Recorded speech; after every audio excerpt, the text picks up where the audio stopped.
stopped drinking, and it was fantastic. And I think then he felt tremendous remorse about what he'd put Diana through, because he really did love her. There's no question about that. Well, it was like he became a completely different person. Doctors call it like a dry high, because if you've been drinking and you feel you're inebriated for so long, it's suddenly like you become hyperactive. And of course, it was about that time that her career had a great resurgence. She did the Adamant video, which was wonderful. You know, it went to #1. And there she was, large as life, you know, Diana reborn again.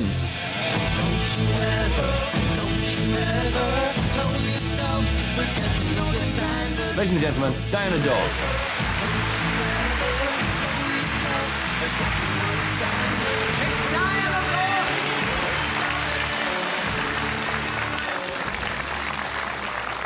We all know the Queen does a fantastic job, and I think so does Prince Charles. I mean, they work extremely hard. It's not a picnic. In my own small... Just a minute, Willie, this is my show. In my own small way... Partly mine as well. Well... I may not have a crown on, but I'm wearing regal purple tonight. Okay. You'd make a rather good queen. Thank you very much. I won't say the same about you. No. She just kept reinventing herself and having new careers, and I think in a way, from being the sex symbol of the 50s and 60s, she became the sort of wonderful Mae West mom of the 80s. If you need some help losing all that weight, keep watching, because Miss Diana Dors is with us again to show how easy it is to diet with Diana. It was the very beginning days of TVAM, and one of the ideas was to bring in Diana Dors to do a dieting spot. And you knew the minute you heard that it would be a success, and it was a terrific success. Yes, here we go. She used to come in on the Friday, and then there would be this saga where she was meant to actually talk live about the diet that she was on, give the audience tips on what sort of food to cook for themselves, how to do it on a budget and things like that. Things about which Diana knew nothing at all, and you could tell. Now then, we have cottage cheese and cucumber mousse. Doesn't it sound mouthful? Yes, isn't that? None of us were really convinced that Diana ever was really on a diet. But she did used to lose about £1 a week. But it was because she took off jewellery. She wore huge jewellery. And she'd just take off a bracelet and a couple of rings, slip off her slippers, get on the scales, and hey presto, she'd lost £1. It's great actually to diet in the summertime, because these are the sort of things you can sort of dip into all day. Yes. The interviewing Diana about the slimming was always done by Nick and not by me. And I think after a couple of weeks she sensed that I was uneasy about this, that maybe she didn't like me. And she took me to one side and said, "My dear, I am an older actress with a bit of a weight problem, and I would be very silly indeed to be in the same television frame as a young thing like you." And she actually said, "You'll understand one day." And I do now. But she bothered to take me aside and tell me. She was very generous. Now, look, before we say goodbye... What was sort of upsetting later is that by this time she was noticeably losing weight. And she must have known that it was because she was ill.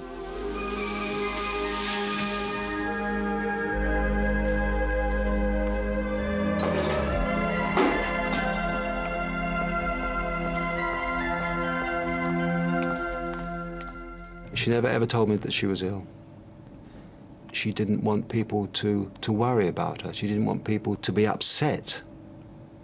She didn't want to burden anybody else with the fact that she was not well.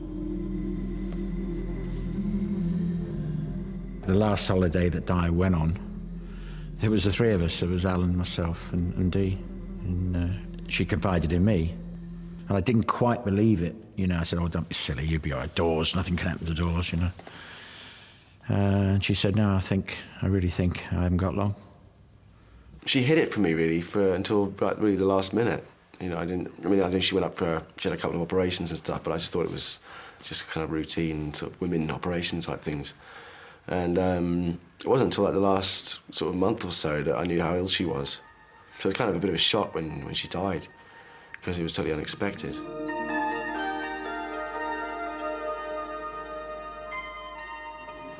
I heard that she was in hospital, sorry, and I phoned Alan up, you know, and he was heartbroken. They were soulmates, you know. He dealt with it until she died, and then he just wasted away. He lost loads of weight. He wasn't the same person at all. He became like a shell of his original self. When Diana was still alive, the house was always lit, and it always looked grand. After she died, it reminded him so much of her. And when I went round to the house, the lights were out, and there was one light on. And I came in and went, now what's all this, Alan? He's really hurting badly. He's really hurting so much. I says, you know, put some lights on, come on, put some music on. Why are you living like this? And, you know, just one bulb.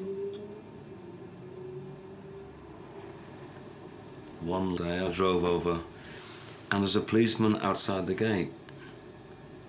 I know Alan was your friend, he says, but he's dead. I said, what? I says, what do you mean he's dead? He said he just put a shotgun into his mouth and pulled the trigger. People, you know, they say, oh, don't you think it was a cowardly way out, you know, and he left you? And I said, I basically said, you know, I don't blame him for what he did. You know, he left me here on my own, but, you know, which is kind of difficult to deal with, and I've had to deal with it since I was 15. I don't know. I still don't blame him for it. He was so lonely by himself because she had so much strength. Diana Dors had so much strength. There was a real respect for her. Here was a woman who had made it, who had been everywhere and really lived her life, who was a terrific actress, who'd been to Hollywood, who looked $1 million, still had charisma in bucket loads. She never let the publicity pull wool over her eyes. And she was one of the straightest, nicest people I ever met. I'll never forget that.